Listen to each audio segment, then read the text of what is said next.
Hello, snowboarders of the internet. I'm your host, Avran LeFeber, and in this video, we're going to be reviewing the Arbor Carter, Mark Carter's Pro model. Yeah, put his name on it.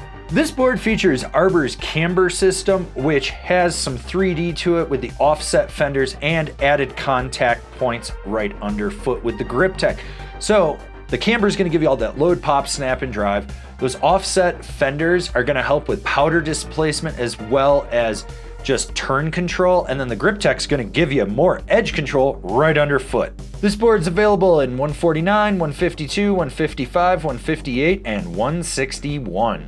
I rode this board at Copper Mountain on a day that was a mix of blue and gray skies. There was a little bit of wind, you had some snow falling, chopped chunder, a couple inches of fresh pow, perfect corduroy if you knew where to look for it, and I rode it with my Rome Black Label bindings and my K2 Thraxis boots. So the overall flex of this board comes in just above middle of the road. It's not quite a full freeride plank in that it's a little more approachable. The nose is just a hair softer and it progressively stiffens up to right inside the front of the rear inserts, and then it gets stiffer back through the tail. The torsional flex is noticeable. There's some rebound to it, but it's actually fairly easy to ankle steer this board. In terms of stability, you get a little chatter when you're cruising a groomer out in the nose, and most of that dissipates before you hit the front foot. And then the width of this board, when you're in fresh power, you're riding choppy terrain, it just helps stay on top of everything unless you drill an ice boulder at full speed. It's pretty much the only thing I felt with this board. It was that damp, but it was still lively, which was nice. It just didn't feel like a lifeless turd. So how is the snap with this thing? The system camber is very easy to load up. It gives it almost a skate-like pop, so you load that camber up, you roll back on the tail at the last minute, you're gonna be able to pop. If you aggressively load it and you're trying to stay loaded before you launch, you're gonna be disappointed. It's not gonna be the snappiest thing out there. Can it get in the air? Yeah, sure, it's gonna get the job done, but are you gonna be boosting in front of people and impressing them? No, not by any means. So with the flex of this board, you do have to leverage your weight out over the nose or the tail to get it to engage, and it's gonna have a little bit of fight for you. You're gonna notice that. It wants to rebound, it wants to put the board back down. The nice thing is you have those offset fenders that are elevated, so what that's actually gonna do is reduce that edge bite when you're swizzling around. So if you ever hooked your edge buttering and ate shit and died, this might help you. If you've never done that, congratulations. You're probably not really buttering.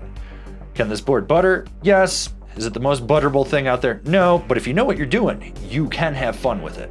Why haven't you subscribed already? You know you want to. Just subscribe. You're already learning something from this video. You're gonna learn more from our other ones. Click the bell, get those notifications. That way you're not missing any of the videos we got coming out for all you snowboarders of the internet. So what I like about this board is how the Libtech is right underfoot. It really lets you ankle steer and you feel locked in when you're on edge with it. There is a smooth edge-to-edge power transmission with power. You notice that. So just be aware, it's gonna be smooth and fluid, but there is some power that comes with it. When you get this board on edge and you're really driving it hard, you can lay it over. You don't have to worry about it. Short, tight, quick carves, medium, mellow carves, there's snap out of it, you feel it, they've got a little more power than you would expect.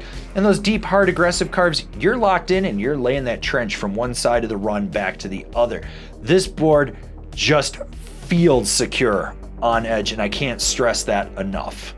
This board is for the freeride focused guy that doesn't want to go to a straight freeride board, someone that wants a little bit of volume shift and is gonna find themselves wiggling around in the trees.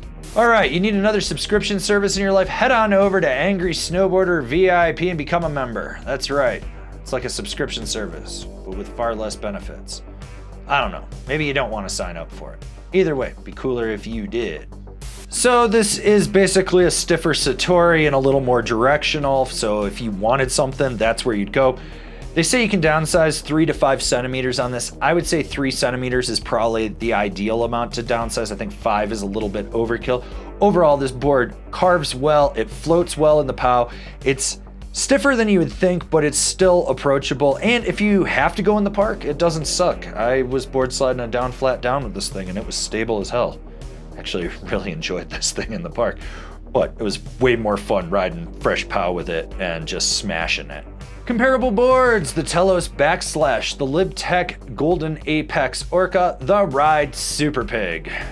Binding recommendations, the Arbor Cypress, the Bataleon Astro Full Wrap, the Union Atlas.